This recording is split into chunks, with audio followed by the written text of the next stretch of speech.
What's up guys, Jeff Cavalier, ATHLEAN-X.com. So what are you doing for the next 22 days? Well, if you're watching this video, I'm imagining you're probably going to be doing some pull-ups. But I will tell you this, on day 22, you're going to be doing a hell of a lot more pull-ups than you are right now, both in a given single set unbroken and in a total workout. And we know how effective this exercise is for developing your upper body, so on the other side of the 22 days are a lot more gains too. You see, this follows in the footsteps of our ultra-successful 22-day push-up workout, where I made a pretty big promise. I said by the time you were done with those 22 days, you'd be able to do more than 1.5 times the number of push-ups in a single set than you were doing on day one. Well, it's time for the similar promise here, a big promise. Not only will you be able to do at least 1.5 times the number of pull-ups that you're doing in a single set right now, it might be even up as high as twice as many as that. So with that being said, guys, I have a step-by-step plan to make sure that you're not going to fail along the way. So if you're ready to work, let's start laying that out. Your workout is going to be broken down basically into blocks, 5 blocks of 4 training days. The first day in a block is a testing day. I'm going to explain what you're going to do there in a second. It will be followed by 3 non-testing days.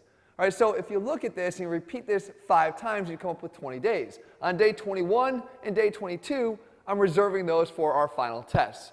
So what are you doing in your given block? What happens on day 1 in your test day? Well, the first thing you do is you do as many pull-ups as you can in good form to failure.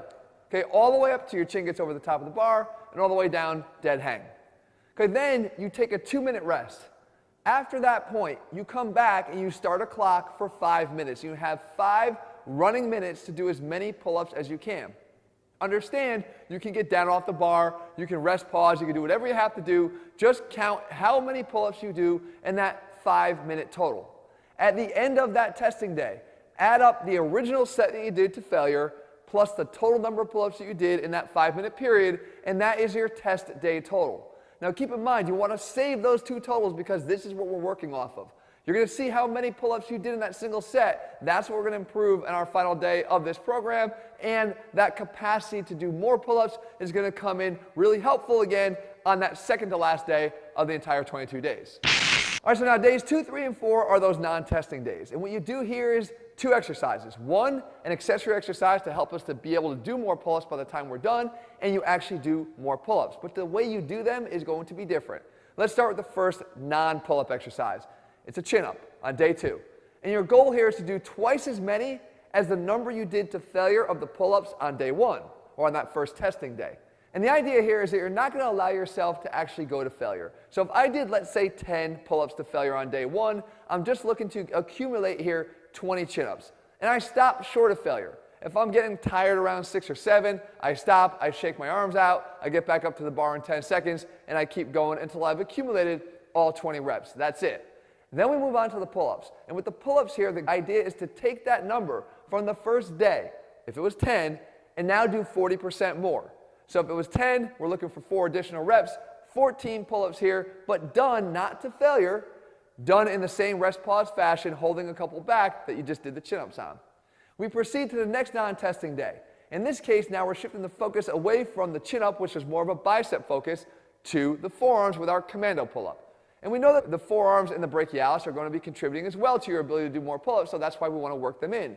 You do the same thing here, twice as many of the commando pull-ups as you did on day 1 of your test day for your pull-ups. So again, 10 was the number, we're looking for to do 20 here. And every time you come up to that bar, whether it be on the right side or the left side, that counts as a repetition.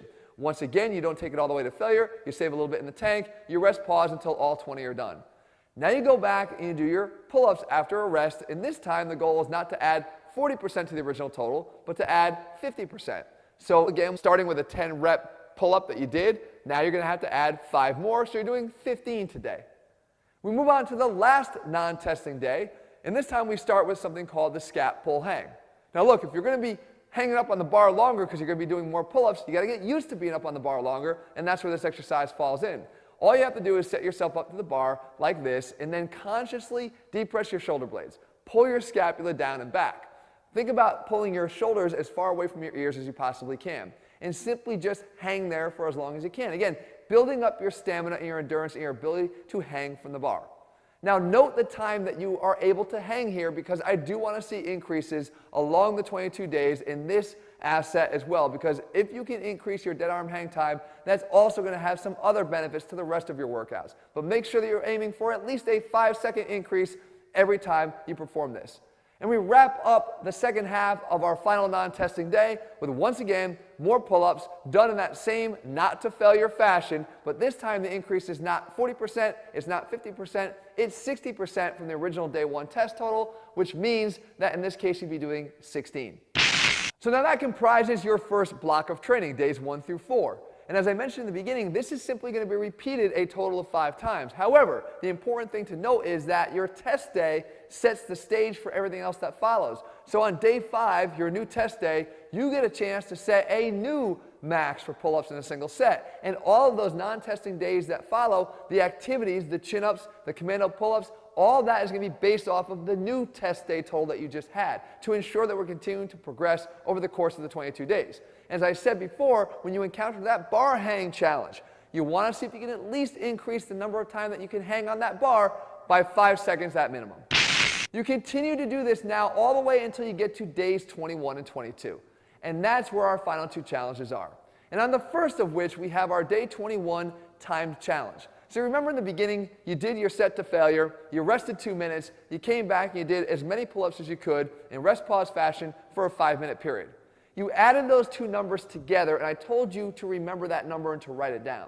Because now I want you to be able to take that total that consisted of the first set, a 2-minute rest, and then 5 minutes, and now be able to do the whole thing within 5 minutes. There's no 2-minute rest period. There's no first set with additional time. It's getting that entire total done now within 5 minutes. And on day 22, our final test in our 22-day pull-up workout, now you go back and you try to set new standards. This is where it all comes down to it. How many pull-ups can you do in a single set? And this is where I'm looking for at least a 1.5 time increase, if not twice as many, in that set. So again, if 10 was our number, you're looking for 15, if not 20. And guys, if you've been putting in the work here, I promise you, you're going to be surprised at what you're capable of doing.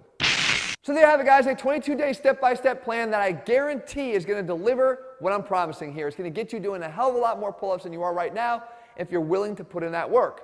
And that's the thing, guys, whenever you're willing to put the work in, the results of that hard work are soon to follow. If you're looking for a program where we break down everything else in a step-by-step way, including our meals as well, you can find that over at ATHLEAN-X.com. If you found this video helpful, make sure you leave your comments and thumbs up below. If you've tried the 22-day push-up workout, you've seen great results there already, make sure you share that here and inspire others who can't wait to try this version. And if you haven't already done so, guys, click subscribe and turn on notifications so you never miss a new video when we put one out. All right, guys, see you soon. Good luck.